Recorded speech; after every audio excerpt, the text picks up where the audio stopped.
9,900. Kalau ini harga you orang cakap mahal lagi ya, soal pening oh. Ini ya 30 biji pun susah nak jumpa satu biji macam ini punya condition oh. Luar banyak jual 12, 13, 14 pun ada. Tengok condition dia. Baik. Latang soal macam ini ya. Saya tak ada buat apa-apa ah. Belum cuci lagi. Tengok tayar dia. Spolim dia. Ini baru tukar 2 bulan saja. Oh, tengok condition dia ya. Latang soal macam ini.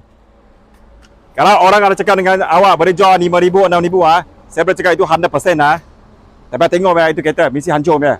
Tengok saya punya condition semua. Latang sudah macam ini. Saya belum touch up, belum detention lagi, belum cuci lagi. Satu round. Nanti kita tengok dalam. You baru percaya. Saya tak mau jual 12,000. Saya tak mau jual 13,000. 9,900 sahaja. Tengok condition dia. Yang tadi saya cakap merah, 30 biji pun susah satu biji macam ini. Kasih orang tengok condition. Tengok pintu, tepi. Saya duduk sebelah. Ini tengok lalang semua cushion. Ini kotor sikit, saya cuci nanti sudah bersih. Ini 04 punya kereta sudah macam ini ya, saya kira ini original punya steering Ini tengok. You mungkin banyak orang tak tahu ini original punya steering macam ini dia. Dia ada dot-dot punya. So memang ini steering tengok boleh maintain original lagi. Ini tengok dashboard dia semua. Dashboard dia.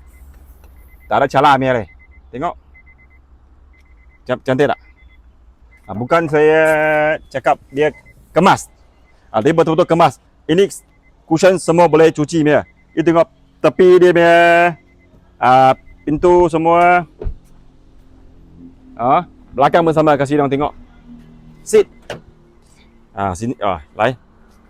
Kasih orang tengok.